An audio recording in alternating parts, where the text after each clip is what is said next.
Section 161. Vaisampayana said, On hearing these words of her afflicted parents, the daughter was filled with grief, and she addressed them, saying, Why are you so afflicted, and why do you so weep, as if you have none to look after you? Oh, listen to me, and do what may be proper.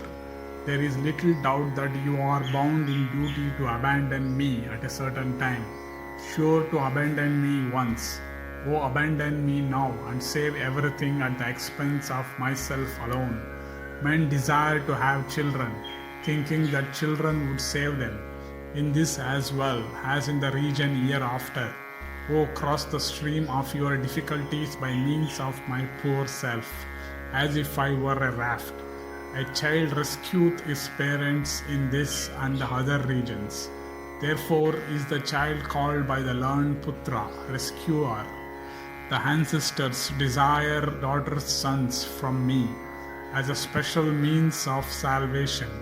But without waiting for my children, I myself will rescue them by protecting the life of my father. This my brother is of tender years. So there is little doubt that he will perish if thou diest now. If thou, my father, diest and my brother follow thee, the funeral cake of the Pitris will be suspended, and they will be greatly injured, left behind by my father and brother, and by my mother also, for she will not survive her husband and son. I shall be plunged deeper and deeper in woe, and ultimately perish in great distress. There can be little doubt that if thou escape from this danger, as also my mother and infant brother, then thy race and the ancestral cake will be perpetuated. The son is one's own self, the wife is one's friend. The daughter, however, is the source of trouble. Do thou save thyself, therefore, by removing that source of trouble, and do thou thereby set me in the path of virtue. As I am a girl, O Father, destitute of thee, I shall be helpless and plunged in woe, and shall have to go everywhere. It is therefore that I am resolved to rescue my father's race, and share the merit of that act by accomplishing this difficult task. If thou, O best of Brahmanas, goest thither, unto the Rakshasa, leaving me here, then I shall be very much pained. Therefore, O Father, be kind to me, O thou best of men, for our sake, for that of virtue, and also thy race. Save thyself, abandoning me, whom at one time thou shalt be constrained to part with.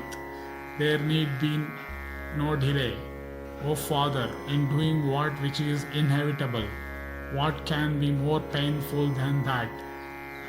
When thou hast ascended to heaven, we shall have to go about begging our food, like dogs from strangers. But if thou art rescued with thy relations from these difficulties, I shall then live happily in the region of the celestials.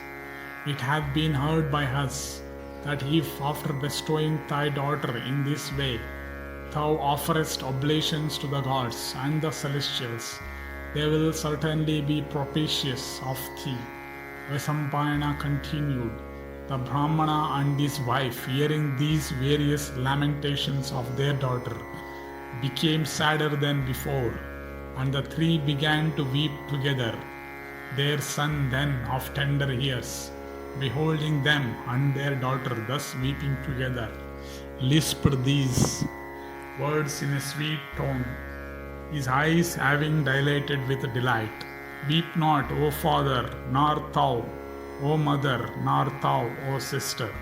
And smilingly did the child approach each of them, and at last taking up a blade of grass, said in glee, With this I will slay Rakshasa, who eateth human beings. Although all them had been plunged in woe, yet hearing what the child lisped so sweetly, joy appeared on their faces. Then Kunti, thinking that to be proper opportunity, approached the group and said these words, Indeed, our words revived them as nectar reviveth a person that is dead. Thus ends the 161st section in the Vaka Badha Parva of the Adi Parva.